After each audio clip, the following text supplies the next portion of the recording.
हम कुसंग में पड़ते हैं। ये जीव जो शेर की भांति है, जो सभी इंद्रियों का स्वामी है, जो सब पर शासन कर सकता है, जो अपने मन पर, अपने इंद्रियों पर शासन कर सकता है, वो जीव कुसंग में पड़ करके गीदड़ बन जाता है। और मन सियार है, गीदड़ है, वो क्या करता है, इसका मौके का फायदा उठाता है और वो जीव को गुलाम कर लेता है, फिर वो शासन करता है। अब देखिए शासन कैसे करता है। आपका मन हुआ सत्संग में जाना है, मन कहेगा क्या करोगे जाके, क्या मिलेगा वहां, अभी सिनेमा चल रहा है, चलो वहां। अब मन आपको बहुत बढ़िया प्रलोभन दे दिया, लालच दे दिया, अब आप चाह के भी सत्संग में नहीं जाएंगे। मन इतना प्रबल है कि जीव उसके सामने कुछ कर ही नहीं सकता, नतमस्तक हो जाता है। और मन ने कहा नहीं नहीं, सिनेमा में चलो, या कहीं राजनीतिक चर्चा हो रही वहां चलो, या कुछ भी जहां मनोरंजन हो रहा है, जुआ हो रहा है, शराब के अड्डे पर चलो, मन आपको वहां लेके चला गया। या नहीं अभी कुछ नहीं करना है, सोना है। सुबह आप उठते हैं, मन कहता है, जो थोड़ी सी सात्विकता रहती है, चलो योग करते हैं। तुरंत दूसरा मन जो आप पर हावी है वो कहता है योग क्या करोगे, योग करके, सुबह का इतना बढ़िया समय, सो जाओ चादर तान के, मौज करो। और आप सो जाते हैं 2 घंटा और उठते हैं 8 बजे। मन आप पर हावी है कि नहीं। आप कहते हैं थोड़ा भजन सुनते हैं, मन कहता है क्या भजन सुनोगे, बुढ़ापे की चीज है, गाना लगाओ, बढ़िया नाचो उस पर। वो मन जो आप पर हावी है, जो है तो सियार लेकिन आपके सामने शेर बन गया, और जीव जो कि है शेर वो सियार बन गया। साहब यही कह रहे हैं, सब उल्टा हो गया। पानी में आग लग रहा है, गाय शेर को खा रही है, यही हो रहा है। ये मन जीव को सता रहा है। और ये सब हो क्यों रहा है, थोड़ी सी चूक हमने कर दी कि हम जगत से थोड़ा अपने को हटा के ज्ञान समझे नहीं, हम गुरु के संग में नहीं गए, और गए तो वहां भी संसार को लेकर गए। सत्संग में बैठे तो भी मन में प्रपंच लेकर बैठे। यहाँ मन, यहाँ तन है, मन बाजार में है, घर में है, खेत में है, खलिहान में है। साहब ने कहा, और इतनी सी चूक के कारण कितना अनर्थ हो रहा है। तो कभी जीव को मन सता रहा है, तो कभी इंद्रियां सता रही है, तो कुछ से कुछ घटित हो रहा है। सारे कमजोर पक्ष आप पर हावी हो गए। इसलिए साहब कहते हैं कि मन को ध्यान के द्वारा अपने स्ववश कर लीजिए, अपने वश में कर लीजिए। अगर आप ध्यान का सहारा लेते हैं, सत्संग भक्ति का सहारा लेते हैं, तो निश्चय ही ये मन आपके वश में हो जाएगा, तो निश्चय ही आपका मन स्ववश हो जाएगा। और यदि इसका सहारा नहीं लिए, बैठ के चले गए, तो मन तो सिंह बना बैठा है, वो तो आपको कदम कदम पर ठोकर मारेगा, वो तो आपको सदैव बुरा की ओर ले जाएगा। एक बात और ध्यान दीजिएगा, ये मन अनादि काल से विषयों का ही अभ्यासी है, ये प्रपंच का अभ्यासी है, ये ध्यान का अभ्यासी नहीं है। इसलिए अगर आप अपने को थोड़ा भी छूट देंगे, अगर आपने अपने को थोड़ा सा भी ढीला छोड़ेंगे, तो ये मन आपको ध्यान में नहीं, आपको अनर्थ में ले जाएगा। आप ये मत सोचिए कि अगर हम थोड़ा सा ढीला हो जाएंगे तो ये हमको ध्यान में ले जाएगा। कभी भी मन आपको सत्संग में नहीं ले जाएगा। वो आपके अंतर मन की आवाज उठती है और आप चले आते हैं उसको नजरअंदाज करके। वरना मन की स्थिति तो यह है कि जन्म जन्मांतर से सदैव विषयों का अभ्यासी रहा है, संसार का अभ्यासी रहा है। इसलिए अगर इस पर अपने को छोड़ देंगे तो ये आपको नीचे ही ले जाएगा। जैसे आप जमीन में पानी डालिए, बारिश हुई है तो पानी कहाँ जाके टिका, जहां गड्ढा है। जो भी पानी गिरता है सहज में गड्ढे में चला जाता है। आपने कभी मेहनत किया है पानी को गड्ढे में ले जाने के लिए? जिधर नीचा है, ढाल है, उधर के लिए आपने कभी कोई मेहनत प्रयास किया है कि पानी को नीचे ले जाना है? वो खुद चला जाता है। लेकिन उसी पानी को ऊपर ले जाना है तो आपको यंत्र लगाना पड़ता है, मोटर लगाना पड़ता है, तब वो पानी ऊपर जाता है।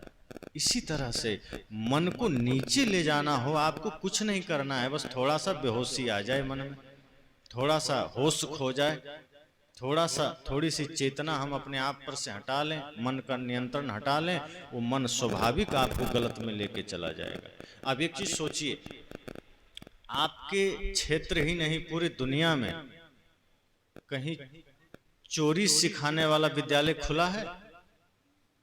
क्रोध करने वाला विद्यालय, गाली देने वाला विद्यालय, हत्या करने वाला विद्यालय? आदमी सीख जाता है। और विद्यालय किस चीज का है? तो यहाँ संस्कार सिखाए जाते हैं, यहाँ भजन सिखाए जाते हैं, यहाँ संगीत सिखाए जाते हैं, यहाँ ध्यान सिखाए जाते हैं। सारे सद्गुण सत्कर्मों के विद्यालय हैं, केंद्र हैं। उसमें जीव जा रहा है, सीख रहा है, फिर भी नहीं उतर रहा है।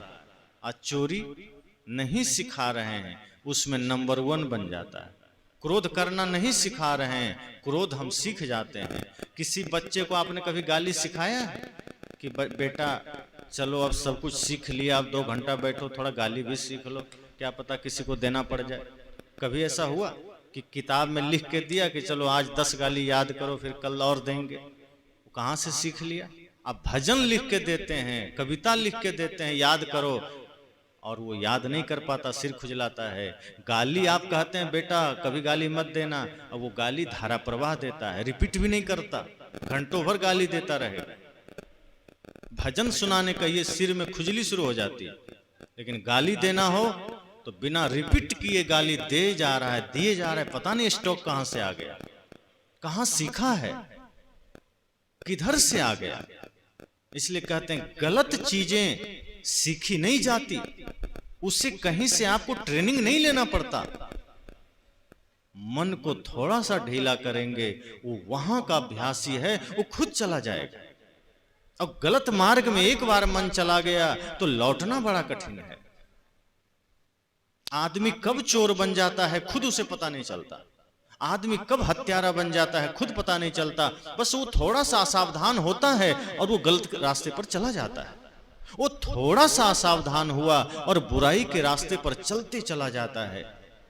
उसने कभी प्रयास थोड़े किया है, उसने लक्ष्य थोड़े बनाया है। कितने भी बच्चे बैठे हैं जो चोर हो भी गए हैं, जो डाकू हो भी गए हैं, उसको पूछिए कि क्या तुमने बचपन में सपना देखा था कि नहीं मुझे तो बड़ा होकर डाकू बनना।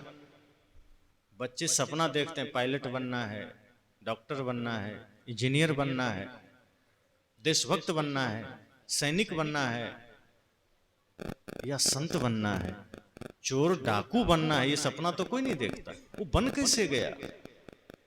और उसका कोई कोर्स भी नहीं है कि चलो 2 साल का कोर्स है करके बढ़िया वहां से डिग्री ले आया कि बहुत अच्छा चोर बन गया, इंटरव्यू दे के बन गया। ऐसा नहीं है। बिना कुछ किए वो इतना पारंगत चोर बन जाता है, बिना इंटरव्यू के, बिना ट्रेनिंग के, बिना किताबों के। यहाँ तो किताबें भरी पड़ी है, वहां कोई किताब नहीं, पता नहीं कहां से सारे गुरु सीख लेते हैं। ये मन का कमाल है, क्योंकि ये मन अनादिकाल से उन्हीं चीजों का अभ्यासी है। और इसको बस आप थोड़ा सा ढीला करते हैं, जैसे ही लगाम हल्का ढीला किए मन दौड़ के वहीं चला जाता है। और एक बार चला गया लौटना बड़ा कठिन है।